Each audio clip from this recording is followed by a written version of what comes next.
So now, karibu kwa Albo wa Cinema.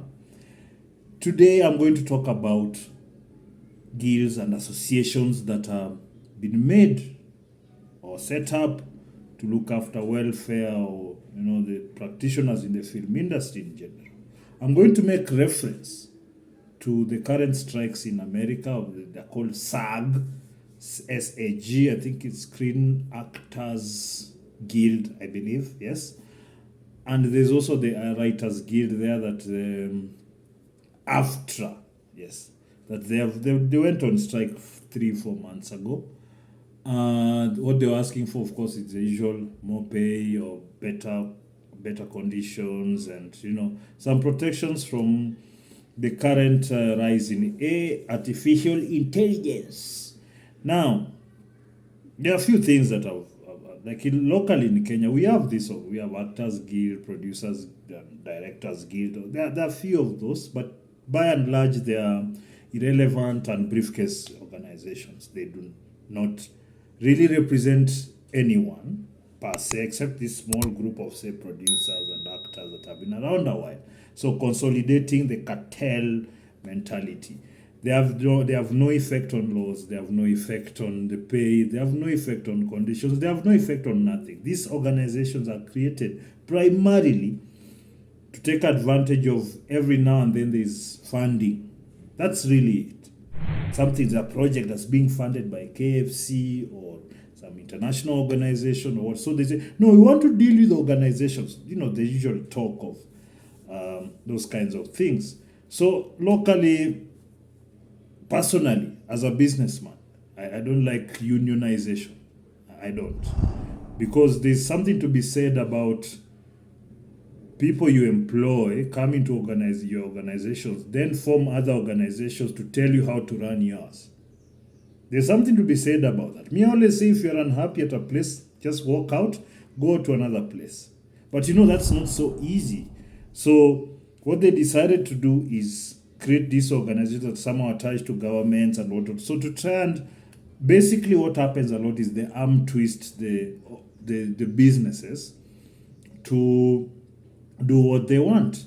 A lot of these unions are very corrupt. Look around us, NAT, this teachers union, all this workers union. They are led by the worst, most corrupt people in the country. They're never even challenged in leadership. You look at a tool. He's just there, some corrupt fool who just runs around making hundreds of millions of shillings, living lavish. And you wonder, how is a union leader that rich? It's the same way our politicians are rich. So they're irrelevant. It's just that they've been set up in a pretentious fashion, like most of these NGO type organizations that are fighting for rights. It's the wording of it and the reason they're doing it sounds nice. It sounds like, oh, we want to fight for the right. But the real reason is to give as much power to the people who create them as possible.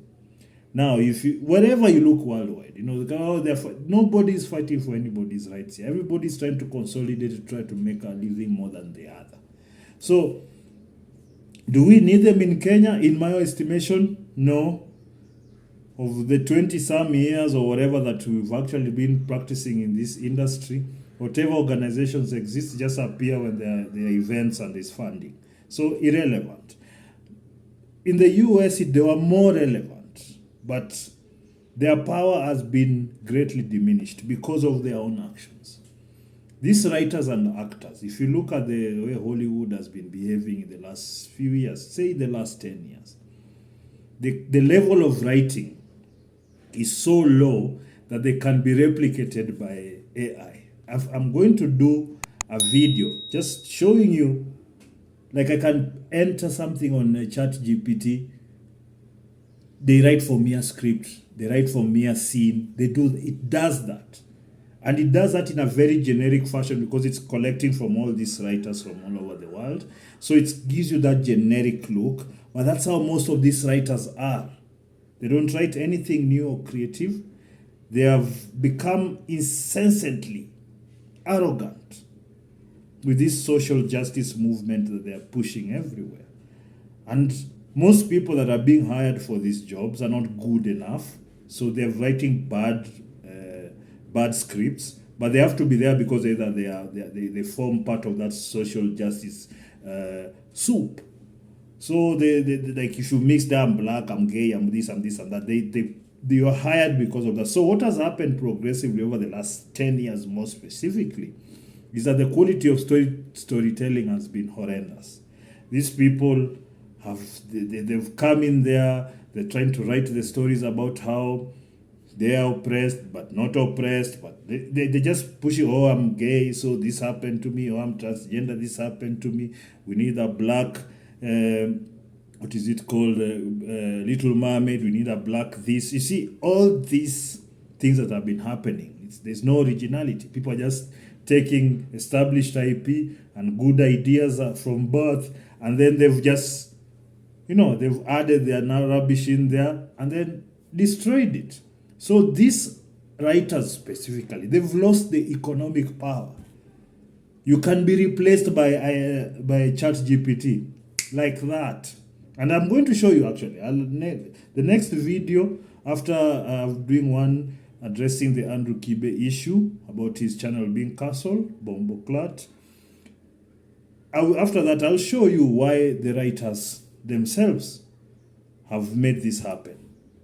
Now, the actors, same problem, woke, not as good as the older actors who seem to have put a lot more into the craft, so entitled, and just PR nightmares. They're in this echo chamber where they think whatever they say has to be accepted and it's great. They think that once they fart, you should say, oh, that is what a great cologne that you've sprayed on us.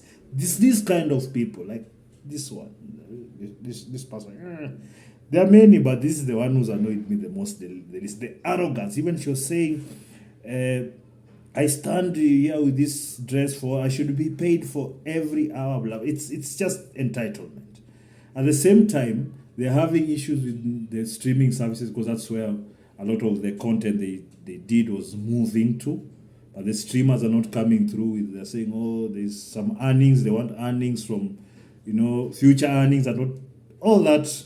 Irrespective, you can get it if you're worth the money. But the current Western actors and writers, they can be replaced like that.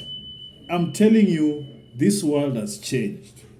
So continue to do things the same way, thinking you can arm twist production companies with strikes. Right now, actors, it's going on 4 months and what, nothing is happening. So what does that tell you? This production companies and what, they realize they don't need you. They can create another star as quickly. Because back in the day, you just have to build a star over time because the media was very restrictive. Right now, in a week, you could have built our entire new star. So long as they're talented enough. But because they're also tied down by these ideological inclinations, it's not going to happen. So, do we need these ones? Obviously, from the biggest industry, we are seeing that they don't care what these organizations say. People will go on strike, but right now they are crying. People like Bill Maher has come back. He say, hey, me, I've had enough. There's, was it Drew Barrymore, one of those? There are a number of people who decided to bring back their shows because this strike is going on for too long and people are asking for too much and they're not going to get it. They have no power to get what they are demanding. But of course, woke people will always demand things. So your demands mean nothing to a business. Personally, unions, they're totally useless. They've been used as avenues to try and have a stranglehold on businesses and how businesses operate, and you must do this, do that, do that. It's not working anymore. I think that we all should take extra care when we are doing these things, because also you have to look at your value, because once you diminish your value with low quality art, you don't then go to a production company. No, I need more money. No, I'll just tell you no, and I'll go away and I'll use someone else. All right? Otherwise, peace. Ukisha subscribe, na umeshi.